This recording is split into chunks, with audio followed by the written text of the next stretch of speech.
some exercise, just do all the things, fishing, drifting, whatever they're going to do. But we want everybody to get home safely. And so rivers can be dangerous this time of year. They can look, you know, very inviting, but Sergeant will talk about the risks of rivers in a second here.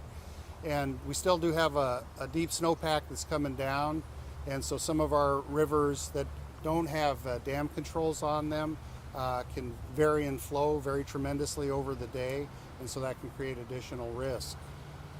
And I do got to point out and thank our first responders for the work they do day in, day out, making sure that our waters are safe. They do rescues and recoveries, put themselves at risk at times as they try to work these situations. And so that's the importance of water safety messages so that everybody gets home safely from a day's outing. So it's also important to understand the risks of drug and alcohol use, substances around the waters. We've seen that about 70% of drowning in King County involved drugs, alcohol, or both. And impairing substances affect the way one's body responds to resuscitation, affects judgment, affects coordination, and has no place around water recreation, where supervision of children is such a critical importance to be totally involved, watching, and distracted. Our lifeguards provide excellent service, but they're not babysitters. The parents also, caregivers also need to be a set of eyes on the water for those children. So it's taken us a lot of years to get to this troubling situation. And in fact, some information I received today from the Centers for Disease Control notes that in 2020, drowning related costs, including fatal boating injuries, cost the state $1.4 billion in 2020. So this is also an economic issue. And when we had the pandemic, the elevated temperatures brought all those folks to the water, and the pools were closed, lifeguarded beaches, we didn't have any, and everybody was, as Sheriff and Marine Patrol indicated, you know, everybody was trying to get a boat, somehow get on the water, and I think that took a deep toll, and we're still recovering from that. Hopefully in a few years we'll see the pipeline for lifeguards coming back as the nonprofits and community and other organizations and government works to get more lifeguards back to our beaches, and decision makers then can, those that want to have the lifeguards can hire them, and those that are kind of on the fence about the importance of lifeguards understand the value as community provides input in that. And we have about half the historical number of lifeguarded beaches that we once had in King County. So that's a deep concern, especially with some of our South King County area beaches. The good news is that we got about 25 life jacket loaner boards, thanks to works of Marine Patrol, State Parks Boating, Seattle Children's, and others. So there's lots of options for borrowing a life jacket for the whole day for the whole family. So that's some of the good news that's out there in terms of resources. And we know that wearing a life jacket is one of the most cost-effective things that folks can do, whether one is a champion swimmer or a novice around the water. Water safety is also a humanity and equity issue. Blacks and African Americans make up about 7% of the King County population, but they've been about 13 per, I'll start over. So water safety is also a humanity and equity issue. Blacks make up 7% of the King County population, but have been about 15-18% of drowning deaths over the last bunch of years. So about 2.25 times its the population level. So there are many folks working on overcoming this historically racist and social structures that have prevented our community from being as safe as we can for all persons in the water. And the hopefulness is that we have a new national plan that was released last week. Swimming USA water safety plan that was released will have implications nationally, statewide, and locally. Lots of our community here were involved in the development of that plan. It's going to give us 99 recommendations for things that can help improve water safety, and so we look forward to that. And it just would be lovely if we could get through the rest of the summer without having to talk about a devastated family, a devastated person. Not everybody that submerges in water dies. Oftentimes there's neurological devastation. So it would be just absolutely lovely if we could get through the rest of the season without having a tragedy. And so with that, I'll turn it over to Sergeant Barton to talk further. Again, I'm Sergeant Rich Barton, King County Sheriff's Office, Marine Patrol. The biggest things we're concerned about, and we're concerned about them every year, is the cold water immersion, hidden hazards within the rivers. When the temperatures spike up, like tomorrow it's going to be approaching 90 degrees, we'll see an influx of people wanting to get away from the heat and run to the rivers and lakes. The water here will not warm up like the temperatures outside. The water temperature here is between 45 and 50 degrees. It will stay this way all year round. Throughout the summer, rivers do not warm up. So cold water immersion is an issue that we deal with when someone initially gets in. They get the cold water shock. It takes their breath away. Their body goes into a state of shock. The muscle seize up, and they're unable to self-rescue or get out of that situation. The current is the other aspect of that. This looks really sublime and nice. This actually could be very tragic to someone. This river flow right here, with the strainers behind me. That any type of a strainer type thing. It's a hidden hazard that you're not aware of. If you're not sure what to look for, stay out of the river. Have your families with you. Watch your children. Like I said, there are very, very few lifeguarded beaches anymore in King County. We see them on the lakes where there's just people swimming out haphazardly. We're telling people to go back into shore. They're swimming out where there shouldn't be. They're swimming out with the boats and the bigger boats. But like I said, cold water shock, cold water immersion, and hidden hazards are our biggest problem. Slightly cultural as well. We're seeing an influx in different demographics coming out and enjoying the rivers and lakes and streams. We want that. We want to see people enjoying themselves, but we want them to be safe. We want them to go home at the end of the day. Like I said, this is going to be a very hot week, so we're hoping we don't have to do what we would normally do.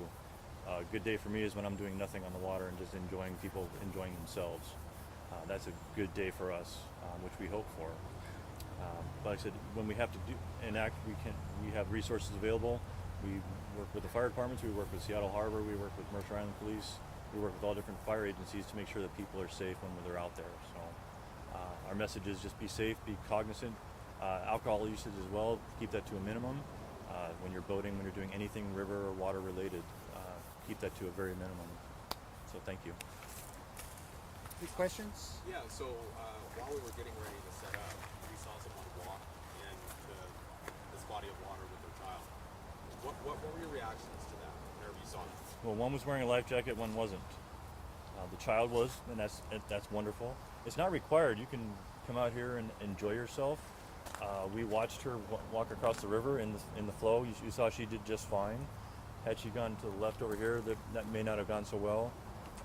Both should be wearing a life jacket. You're in the water. She crossed one island into another island, and they did just fine. That was a very responsible mom, but I would have preferred to see someone else in a life jacket. It was really good seeing the child in a life jacket. She was probably 7 or 8. She was having fun, and she was still having fun wearing a life jacket. We try to tell that to people all the time. You can still have fun and wear the life jacket. You can actually have sometimes more fun because you don't get tired. You can kind of sit back and relax and just let the life jacket do the work for you. So. Yeah, it reduces risk, but it doesn't eliminate all risk. So that's part of the importance there, as the sergeant was noting. You get down close to the logs and there's some potential for entrapment there, and the pressures that build up against those logs can be thousands of pounds. So that's why you want to stay away from those types of hazards in the water. And the sergeant was speaking, it reminded me an important note is paddle boarders. We're seeing an awful lot of paddle boarders go out without the required life jacket on board, and even better, they should be wearing that because they often end up in that cold water and didn't expect to, and that's where we've seen some drowning cases involving our paddle boarders. Yeah, paddle boards are notoriously unsteady. They're difficult to. We see people on their knees or on their butts because it's so difficult to actually stand I've done it myself, and you're like, oh, this is a lot of work to just stay out. So when they're the unexpected swimmer, that's where we get involved. Also, if you do have this paddleboard, wear the life jacket because you're going to fall off. Wear also the leash that comes with it, so when you kick it loose, it doesn't keep going away. We had a drowning exactly that way. Wasn't wearing the leash, wasn't wearing a life jacket, and he couldn't get back to his board. And he was not a good swimmer, and he did not make it through the day. So if you have a paddleboard, one of the biggest messages we deal with them all the time is no life jacket, go back to shore. We'll actually stop them from doing what they're doing. I'm happy to ruin someone's day in a good way. I know a little while ago there was an issue with a kayaker who actually flipped over. Can you talk about kayaks and unsafe things like that? Notoriously unsteady. The sit-on tops are the worst as far as being unsteady because they're kind of designed to fall off, and then to get back on them is even tougher. So you should train, you should practice it, actually flipping it over and then trying to get back onto it. In inflatable vests like I'm wearing and Tony's wearing, they're wonderful. They're difficult to swim in. The positive flotation ones are far better to swim in, and it always works. This is a mechanical device. So yeah, if you're going to take an object out there, use it and then train with it and have fun with it. And that could be actually part of your fun is flipping the kayak over and try to get back into it. It's not easy. Paddleboards, same thing. Getting back on those things, they're positively buoyant, but they're tippy. No two ways around it. They're fun, but they have their issues. What are some of the hazards we see behind This tree right here, that's called a strainer. There's hidden roots below it that you can't see. If you notice, the flow is going right through there and sweeping and funneling. It's called the laminar flow, and everything is directed towards that. So if you get into that, it's going to push you straight to that strainer. And like Tony was saying, it looks very sublime and very easy, but there's thousands of. This is probably running at 300 to 500 feet per second. And someone actually had a great analogy. A foot per second is considered like a basketball. Getting hit with 500 basketballs every second at 500 feet per second. It was a wonderful analogy. Someone just mentioned that. So imagine getting 500 basketballs coming at you every second, and you're trying to deal with that, and it's just pushing you up against that. So it looked really wonderful. It would be refreshing to get in there. One thing we do for training, and we suggest to other people, is splash yourself prior to going in and see what that water is going to feel like, especially on your face, because then your face is what obviously where we breathe, and as you're going to inhale, feel what that's going to be like if you do happen to fall in. If you don't want to get in the water, but actually feel what that water is in case you do get into it, you kind of might set yourself up for a success of going, when I fall in, it's going to be cold. If you don't want to be that unexpected swimmer, just splash yourself in the face. Just don't dip your toe in like this. Actually physically splash the face. I just want to mention swim lessons are at an all-time demand, and they're very hard to get into, but families need to be persistent and try to get some instruction for their children and themselves even this time of year, since this is the time of year to kind of build up those swimming skills. And then the indoor pools, the year-round pools, as capacity catches up with instructors and lessons, I think it'll become more available. So we appreciate that it's a challenge for a lot of parents right now. They're tough to get into lessons, but we got to keep at it as a community.